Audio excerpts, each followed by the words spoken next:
जरा कल्पना करो, एक सुबह जब सूरज उगा तो समुद्र का किनारा वहां नहीं था जहां कल था। पानी आ रहा था, धीरे नहीं, तेज, बेरहम, रुकने का नाम नहीं लेता।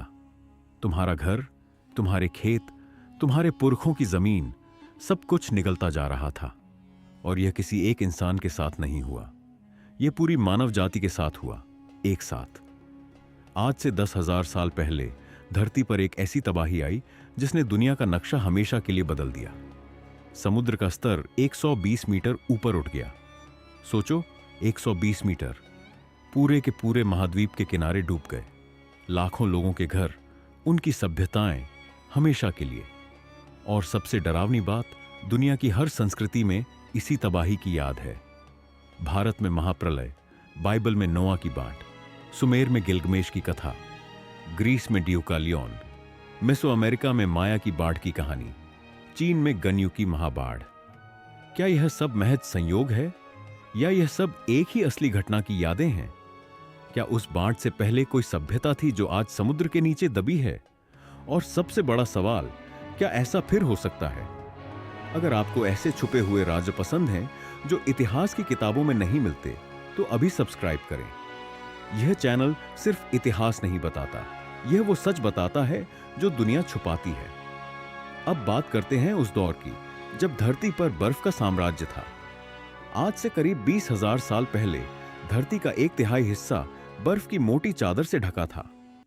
कनाडा, उत्तरी यूरोप, साइबेरिया, सब कुछ बर्फ के नीचे। 3 किलोमीटर मोटी बर्फ।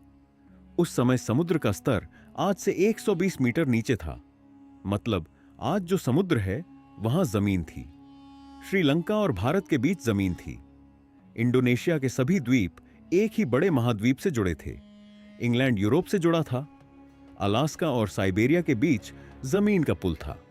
इंसान इन्हीं जमीनों पर रहते थे, शिकार करते थे, परिवार बनाते थे, जीवन जीते थे। फिर करीब 12,000 साल पहले कुछ बदलने लगा। सूरज की गर्मी बढ़ी, धरती का झुकाव बदला और वो बर्फ जो हजारों साल से जमी थी पिघलने लगी। पिघलाव धीरे धीरे नहीं हुआ। वैज्ञानिकों को सबूत मिले हैं कि कई बार अचानक तेज बाढ़ें आईं।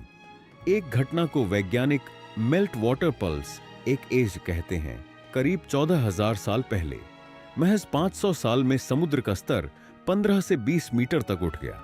500 साल। इंसानी जीवन में यह 5-6 पीढ़ियां हैं। हर पीढ़ी देखती समुद्र थोड़ा और आगे आ गया, घर थोड़े और डूब गए।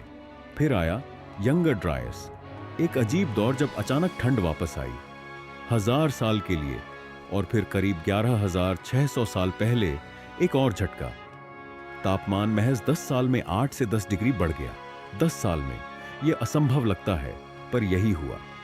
बचा खुचा बर्फ तेजी से पिघला, समुद्र उफान पर था और तटीय जमीनें एक के बाद एक डूबती गईं। अब सवाल यह है, उन जमीनों पर कौन रहता था?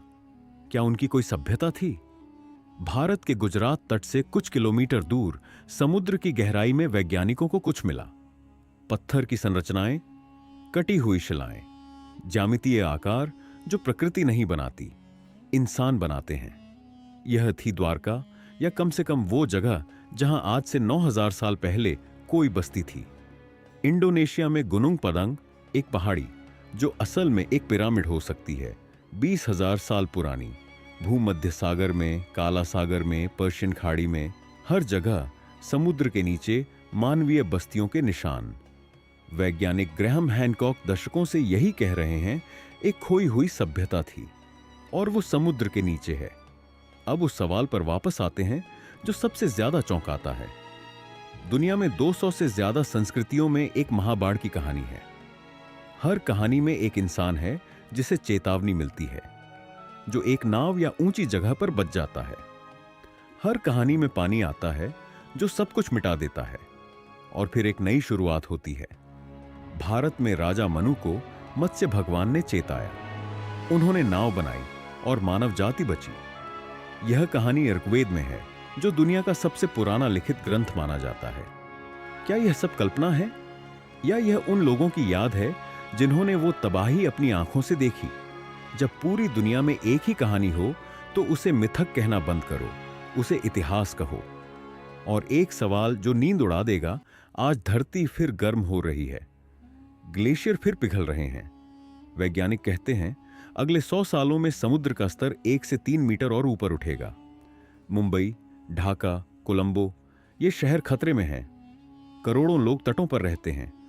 10,000 साल पहले हमारे पुरखों ने यही देखा था और वो बच गए क्योंकि उन्होंने एक दूसरे का हाथ थामा। तो आज आपसे एक सवाल, अगर कल वो बांट फिर आए तो हम क्या करेंगे? नीचे कमेंट में बताइए। क्या आप मानते हैं कि समुद्र के नीचे कोई खोई हुई सभ्यता है? अगर ये वीडियो आपको अच्छी लगी, लाइक करें, शेयर करें और चैनल सब्सक्राइब करें।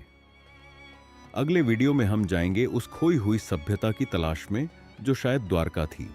तैयार रहिए।